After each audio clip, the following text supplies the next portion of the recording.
Olá, igreja amada, abençoada, como vão? Estou aqui de novo para falarmos sobre o tema da célula deste mês. Mês passado nós falamos aqui sobre a sola escritura, num sentido de ter a escritura como alguma coisa fundamental para as nossas vidas. De apoiarmos nossas vidas somente nos princípios e valores que a Escritura nos ensina, né? Nós vamos seguir adiante falando ainda sobre os outros solas, né? Solus Christus, sola gratia, sola fide e soli Deo gloria, né? Só a Cristo, só a graça, só a fé, só a Ele a glória. Mas eu queria trabalhar esse mês num tema que na verdade não se choca nem sai, né? Porque a gente falou sobre só a escritura e quando a gente fala disso, a gente fala de compromisso, não é verdade? Mas e nosso próximo assunto provavelmente vai ser solos Cristo, só Cristo, né? Somente Cristo. Então, esse tema que a gente vai trabalhar esse mês, na verdade, abre mais os caminhos. Bom, qual é o tema desse mês? Nós estivemos nesse último fim de semana, né? Na verdade, no feriado, né? No chamado feriado de Carnaval. Nós tivemos num retiro, né? Um grupo de nossa igreja, uma fração de nossa igreja, num retiro assim muito abençoado. Que tempo abençoado nós tivemos ali, um tempo de graça de Deus sobre as nossas vidas.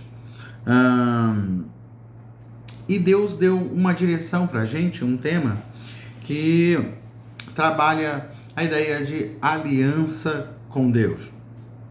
Na verdade, nós falamos sobre uma restauração da nossa aliança, mas cada dia nós trabalhamos um aspecto importante, a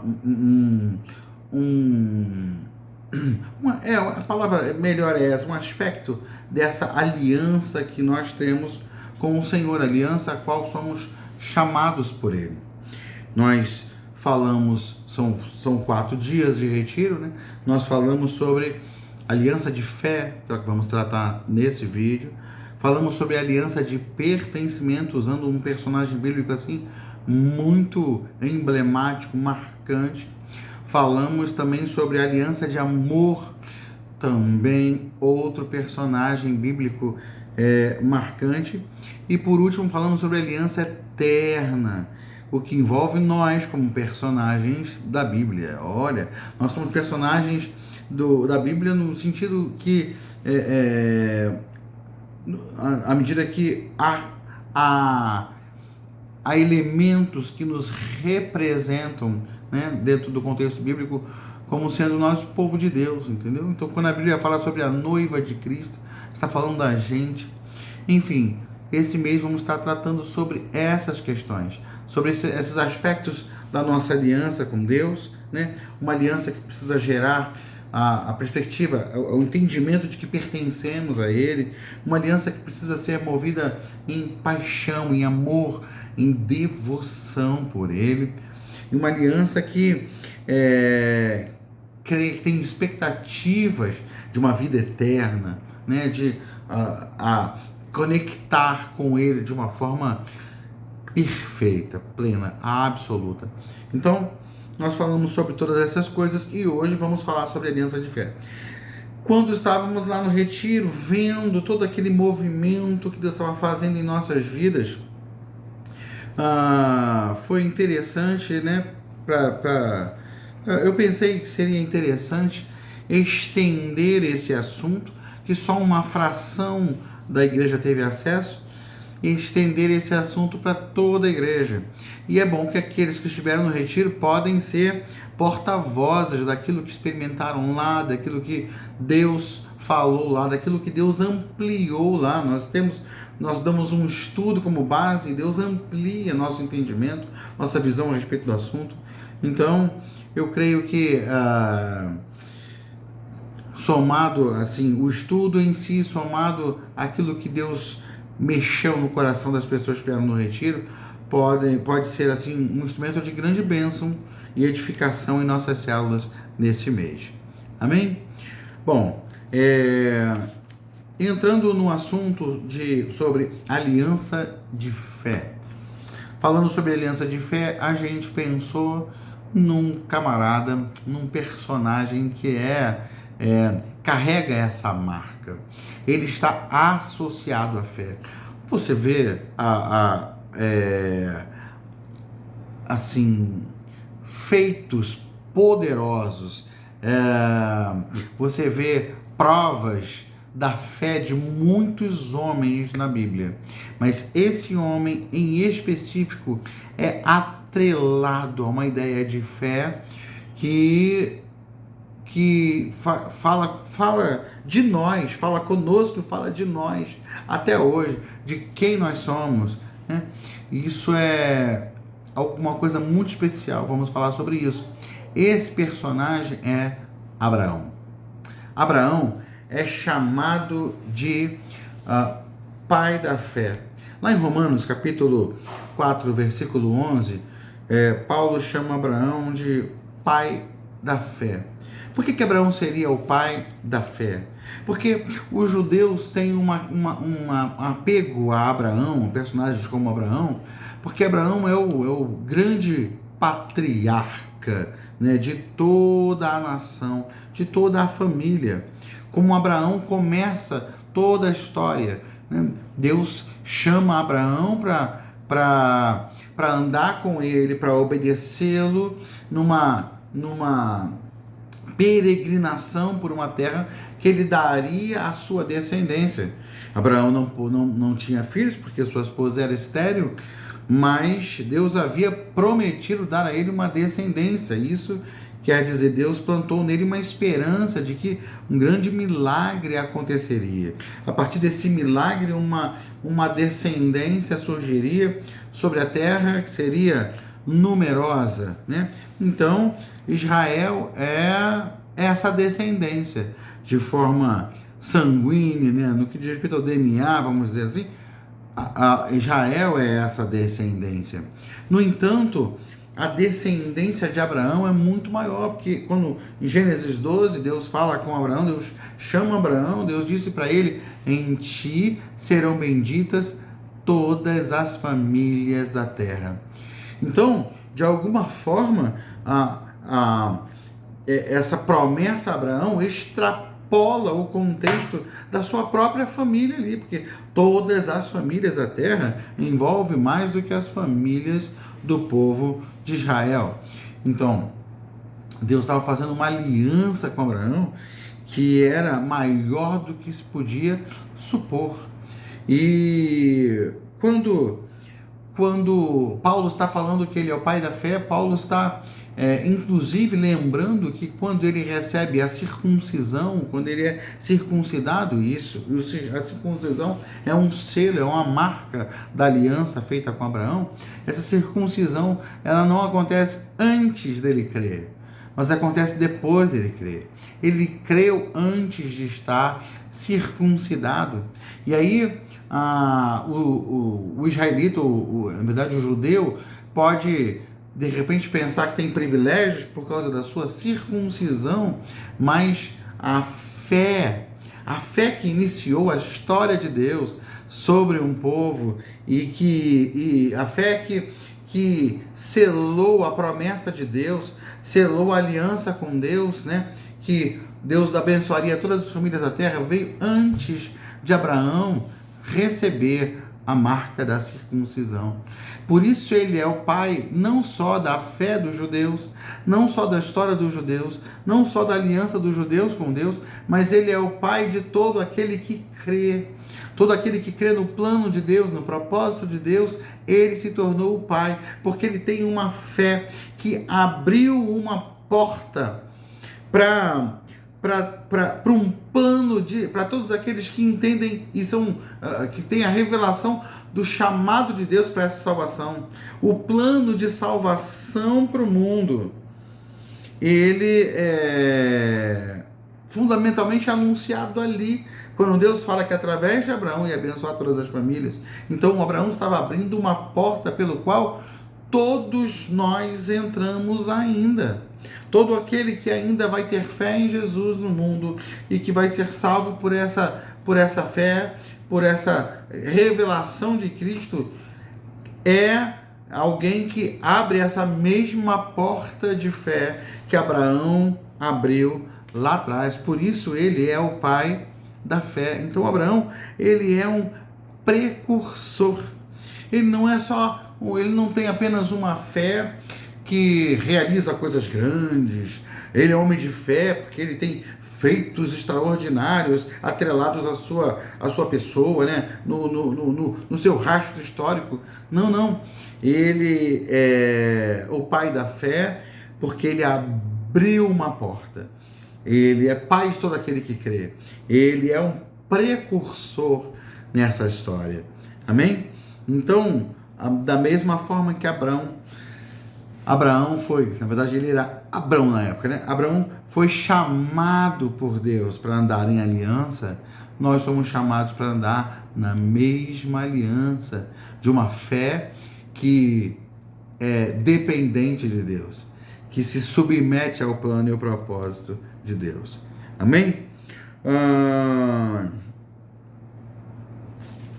Tiago diz para a gente que a fé de Abraão se evidencia nas obras que ele realizou. No capítulo 2 de Tiago, versículo 22, vai dizer que tanto a fé como as obras estavam atuando juntas na vida de Abraão. Ele não tinha apenas uma crença em Deus, ele tinha uma fé prática, uma fé que produziu atitudes. A Bíblia, aí no versículo 22 ainda vai dizer que a fé que ele tinha em Deus foi aperfeiçoada pelas obras, porque as obras sinalizaram a sua fé. Então, no versículo 23 diz: cumpriu-se assim a escritura que diz: Abraão creu em Deus e isso lhe foi creditado como justiça, e ele foi chamado amigo de Deus. Então, quando Abraão demonstrou a sua fé com atitudes, cumpriu-se nele a palavra de Deus de que ele tinha, de que a fé tinha sido a fonte da justiça dele. A fé dele o havia tornado justo. Mas como que se vê isso? Como que se vê que ele se tornou um justo? Só porque ele disse que creu? Não, porque ele creu e agiu em consequência da sua fé. Agiu dando sinais de que tinha crido realmente. Ou seja, nós vemos a fé de Abraão. Nós não apenas ouvimos dizer sobre ele que ele teve fé. Não, nós ouvimos dizer que Deus encontrou fé em seu coração, mas no seu proceder, nas suas atitudes, no seu comportamento, ele demonstra que tem realmente essa fé. Então, uma aliança de fé com o Senhor é um compromisso de obediência a Deus, de vivermos nele, por ele e para ele, totalmente conectados, totalmente ligados a ele, em profunda devoção. Isso envolve uma atitude do coração, uma consciência de pertencimento a ele, né? Mas envolve que essa consciência, essa atitude do coração se manifestem exteriormente em atitudes, em posicionamento, em uma obediência diante de qualquer circunstância, diante de qualquer situação. Vamos ler o texto principal dessa semana, que é Hebreus 11, versículos 8 a 19. Hebreus 11, versículos 8 a 19, vai dizer assim: pela fé, Abraão, quando chamado, obedeceu e dirigiu-se a um lugar que mais tarde receberia como herança, embora não soubesse para onde estava indo. Lembra que Deus falou para ele: Abraão, sai da tua terra e da tua parentela para um lugar que te mostrarei. Deus sabia o que tinha em mente, que Deus tinha planos muito específicos, mas Abraão não conhecia os planos de Deus, mas saiu em plena dependência do Senhor, ou seja, uma atitude de fé. A fé de Abraão produziu um compromisso com Deus, produziu uma atitude de obediência. Percebem? Versículo 9 diz: pela fé, peregrinou na terra da promessa, como se estivesse em terra estranha. Viveu em tendas, bem como Isaque e Jacó, co-herdeiros da mesma promessa. Pois ele esperava a cidade que tem alicerces, cujo arquiteto é edificador e Deus. Olha, aliás, cujo arquiteto e edificador é Deus. Então, o autor de Hebreus já está ampliando a nossa perspectiva. Quando você lê lá Gênesis, você percebe Abraão atento aos passos que Deus daria para ele, e foi sendo obediente a Deus. Não foi perfeito, como nenhum de nós é perfeito, mas foi um exemplo, um testemunho muito sólido, muito firme de uma vida de fé. Mas aqui, o autor de Hebreus, que já tem em sua mente, em seu conhecimento, toda a história de Abraão, ele já vê além. E vê Abraão manifestando uma fé que vai além do contexto terreno, uma fé que olha para realidades superiores, maiores, melhores. E a gente vê claramente isso quando Abraão vai sacrificar o seu filho. Ora, o seu filho era o elemento fundamental do cumprimento da promessa. Sem o seu filho não haveria descendência.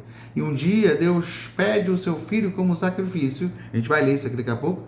E Abraão não pensa duas vezes. Abraão obedece e vai sacrificar o seu filho. O que é isso?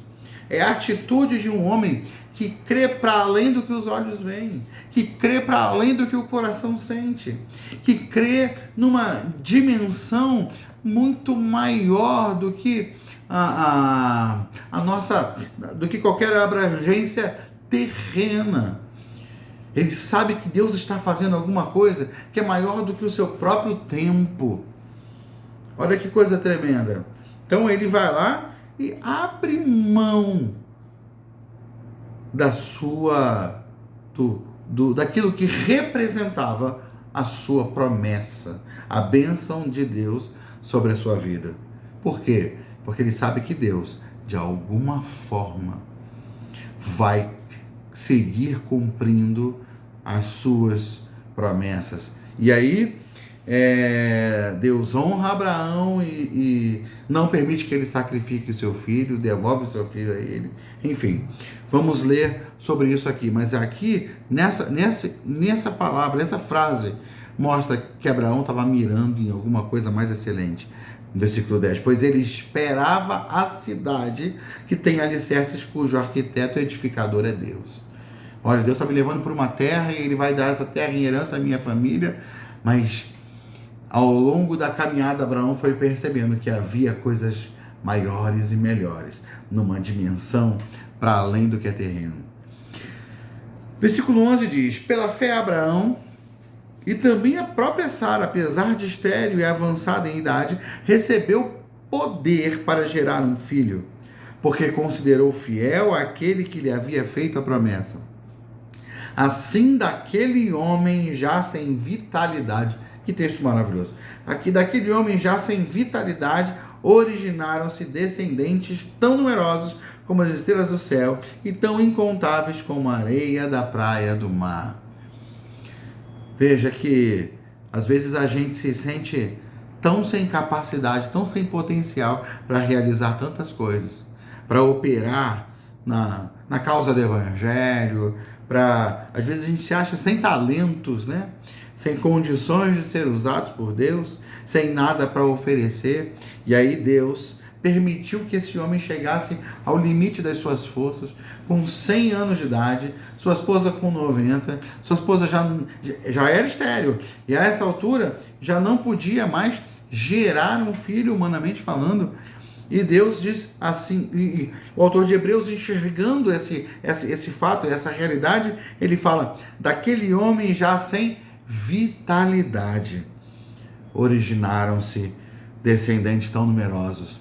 Meu querido, Deus não precisa de você para te abençoar. Deus não precisa do que você tem para te dar o que Ele quer te dar. Deus não precisa do seu potencial, da sua capacidade para te levar onde Ele quer te levar. É claro que Ele não te fez sem capacidade, Ele não te fez sem potencial, Ele plantou dons, talentos em você.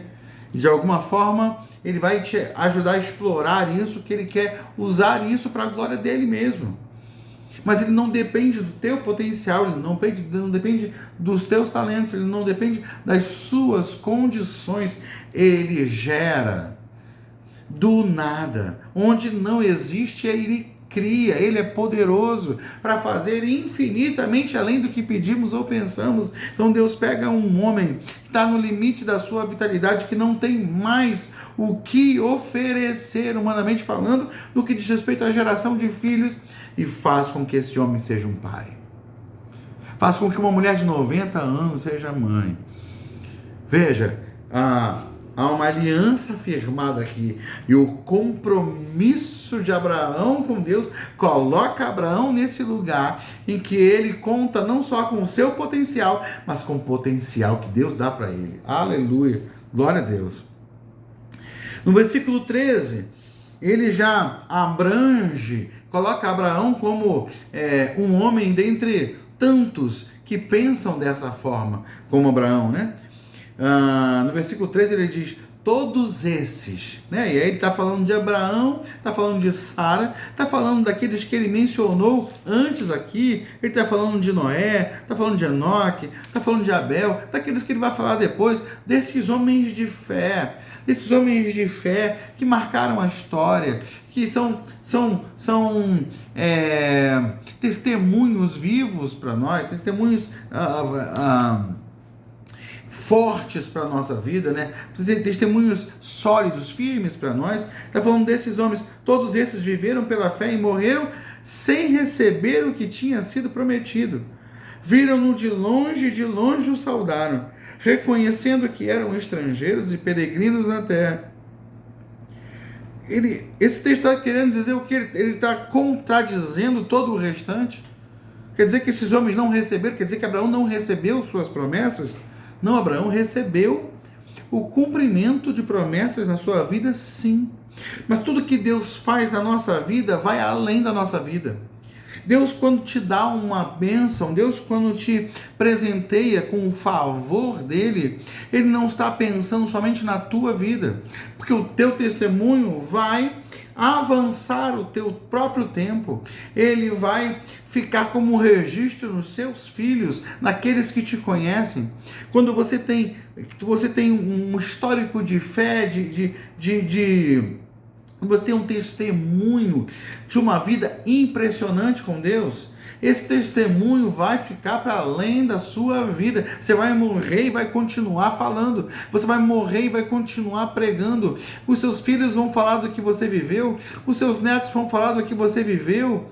Talvez a sua história vai ser escrita em livros. Sabe, a gente vê isso acontecendo na vida dos homens que andaram com Deus, não só na Bíblia, mas em outras eras, em outras gerações, homens que deixaram uma marca na história, e é o que está sendo falado aqui. Então Deus faz alguma coisa para além do seu tempo, para além de você, e Deus havia falado para Abraão: Abraão, em ti serão benditas todas as famílias da terra. Abraão olhava para Isaac e de repente ele ficava pensando, vendo Isaac pequenininho, criança, andando e falando assim: menino, tem alguma coisa especial para você. Tem alguma coisa especial para os seus filhos, para os seus netos, bisnetos, tataranetos. Porque Deus vai levar você e a sua descendência para um lugar que eu não consigo imaginar. Porque Deus tinha falado para ele que a história da família dele marcaria toda a humanidade. Então, há uma promessa que se cumpre em Isaac, mas há uma promessa que não dá para ver, não dá para vislumbrar, não dá para imaginar. Deus tem um plano que vai além da compreensão, além do entendimento. Por isso que a gente está falando, eles estão falando aqui, a descendência de Abraão que ia abençoar toda a terra, fala de Cristo Jesus que viria da sua descendência, viria de um dos seus descendentes, uma das tribos, né, que envolve a sua descendência, a tribo de Judá. Na história da descendência de Abraão, teve um rei marcante, emblemático como Davi, e Cristo é chamado de o filho de Davi.